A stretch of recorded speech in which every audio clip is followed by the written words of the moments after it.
ಈ ಥರ perfect cube root find out ಮಾಡೋದು ಹೆಂಗಂತ ನೋಡೋಣ. ಇದಕ್ಕೆ ನಾವು ಫಸ್ಟ್ 1ಇಂದ 10 ತನಕ ಕ್ಯೂಬ್ಸ್ ಬರ್ತಿರಬೇಕು, ಯಾಕಂದರೆ ಯೂನಿಟ್ ಡಿಜಿಟನ್ನು ಫೈಂಡ್ ಔಟ್ ಮಾಡೋದಕ್ಕಾಗಿ. ಸೊ 1 ಕ್ಯೂಬ್ ಅಂದರೆ ಯಾವಾಗೂ 1 ಇರುತ್ತೆ ಯೂನಿಟ್ ಡಿಜಿಟ್, 2 ಕ್ಯೂಬದ್ದು 8 ಇರುತ್ತೆ, 3ದು 7, 4ದು 4, 5ದು 5, 6ದು 6, 7 3. ಇಲ್ಲಿ ನೆನಪಿಡಬೇಕಾಗಿರೋದು ನಾವು 3 and 7, 2 and 8.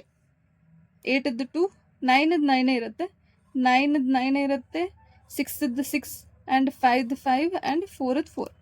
2ದು ಯೂನಿಟ್ ಡಿಜಿಟ್ 8 ಇದ್ದರೆ 8ದು ಯೂನಿಟ್ ಡಿಜಿಟ್ 2 ಇರುತ್ತೆ, 7ದು ಯೂನಿಟ್ ಡಿಜಿಟ್ 3 ಇದ್ದರೆ 3ದು 7 ಇರುತ್ತೆ. ಸೊ ನಾವೇನು ಮಾಡಬೇಕು, ಫಸ್ಟ್ ಲಾಸ್ಟ್ 3 ಡಿಜಿಟ್ ನೋಡ್ಕೋಬೇಕು. ಇಲ್ಲಿ ಯೂನಿಟ್ ಡಿಜಿಟ್ 4 ಇದೆ ಅಂದರೆ ಇದು 4th ಕ್ಯೂಬ್ ಅನ್ನೋದು ಬರುತ್ತೆ. ನೆಕ್ಸ್ಟ್ ಈ 2 ಅನ್ನೋದು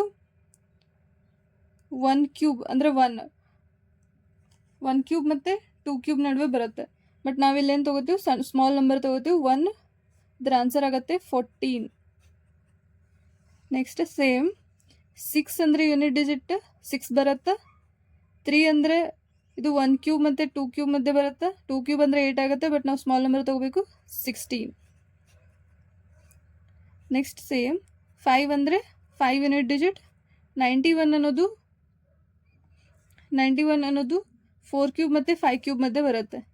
4 ಕ್ಯೂಬ್ ಮತ್ತು 5 ಕ್ಯೂಬ್ ಮಧ್ಯೆ ಬರುತ್ತೆ ಅಂದರೆ ಸ್ಮಾಲ್ ನಂಬರ್ ತೊಗೋಬೇಕು, 45. ನೆಕ್ಸ್ಟ್ ಸೇಮ್ ವೇ 8 ಅನ್ನೋದು 2 ಯೂನಿಟ್ ಡಿಜಿಟ್ ಬರುತ್ತೆ.